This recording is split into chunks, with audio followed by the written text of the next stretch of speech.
Today's lesson is going to talk about relations and functions. A lot of this stuff should be familiar, should have seen this in the past, so this is kind of just a refresher. So to start off with what a relation is, basically a relation is just a collection of points or a collection of ordered pairs. So with that, there's actually 4 ways that you can show this so-called collection. So you can actually just write the ordered pairs if you want. So let's just do 3, 2, 0, 1, and 3, negative 6. So we'll just do those for an example. But that's one way to show that relation. So that whole group of ordered pairs is a relation. A different way that you can show these ordered pairs is to map them. So we're going to translate basically the ordered pairs into a map. So when you do a map, you need an X and a Y.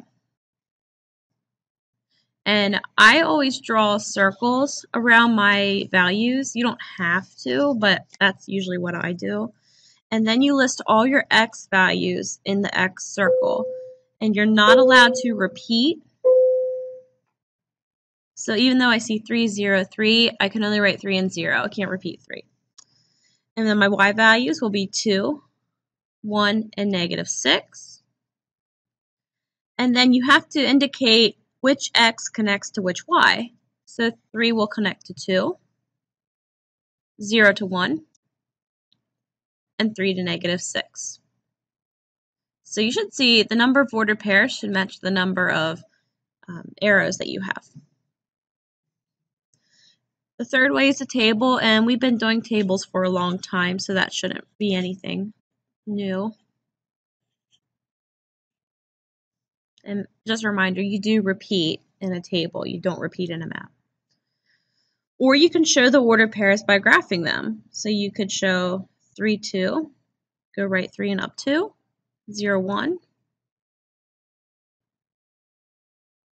or 3, negative 6.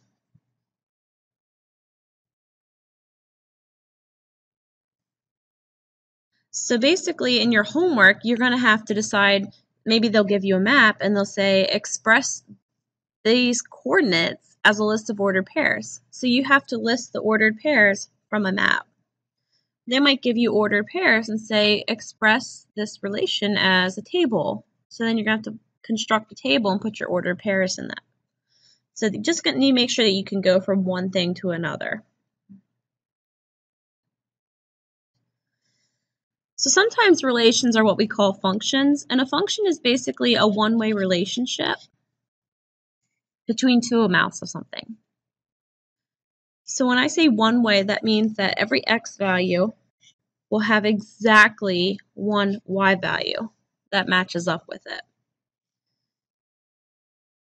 Basically, in layman's terms, this means you can't have any repeating x's in order to be a function.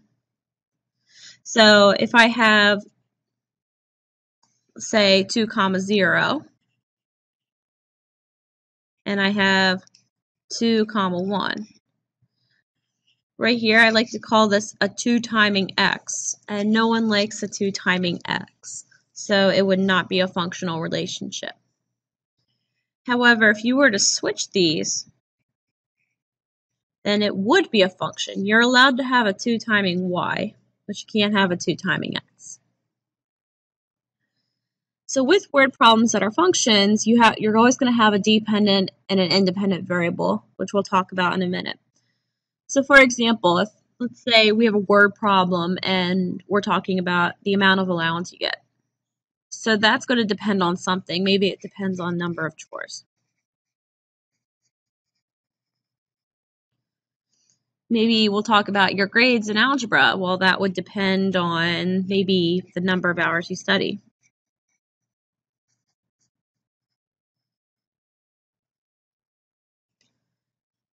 An example of another scenario that we talk about a lot is salary. Usually depends on how much you work.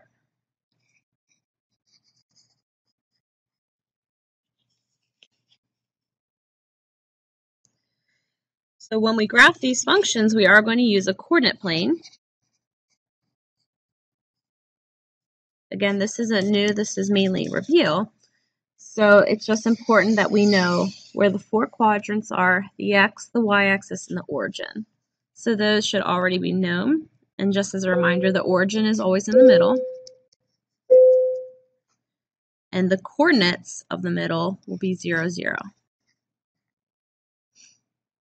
You can already see your x-axis and your y-axis. And then your 4 quadrants will start in the upper right. That's 1. You move to the left, that's 2. Quadrant 3. And quadrant 4.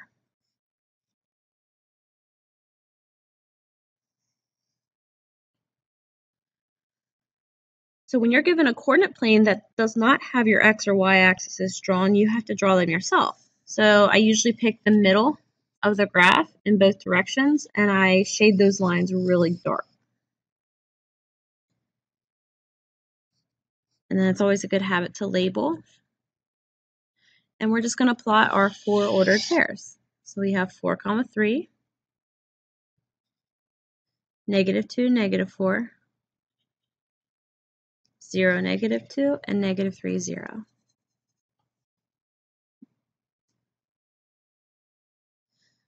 So in your 2 circles, you're going to write x and y, because we need to get familiar with the vocab that's associated with them. Another word for x values would be input values. So then obviously y would be outputs. Sometimes we call x independent, and we call y dependent.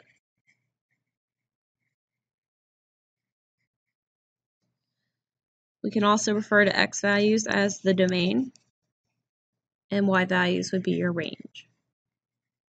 So all these words mean the same thing. They all mean x values. All these words mean y values. So in the graph above, zoom out a little bit here, it says to make a list of the domain. So your domain will consist of all your x values. So that would be 4, -2, 0, and -3. Now we go on to the y values for the range. So we'll have 3, -4, -2, and 0.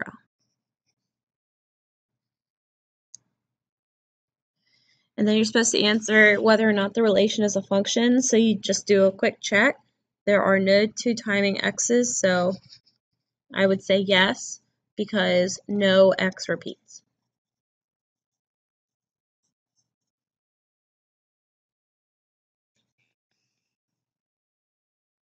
So what we have are 7 examples, and you have to determine if they are functions or not functions. So if you look at number 1, it's not, because 3 is a 2 timing x. So you can just write no, because 3 repeats. If I look at number 2, all the x's have one relationship.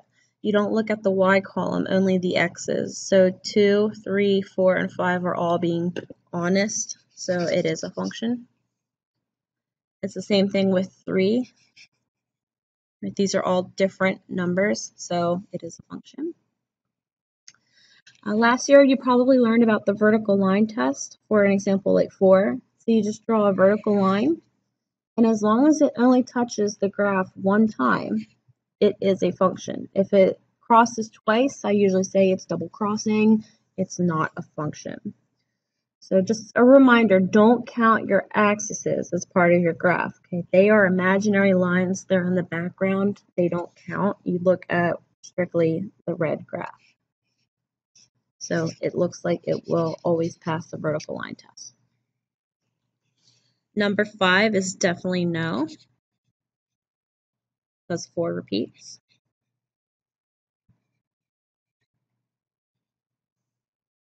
Number 6, try the vertical line test. Okay, that touched once.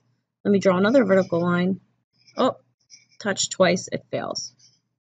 So that's a no. Number 7, Draw some vertical lines here. Touched each of those one time, so yes, we don't have any double crossing.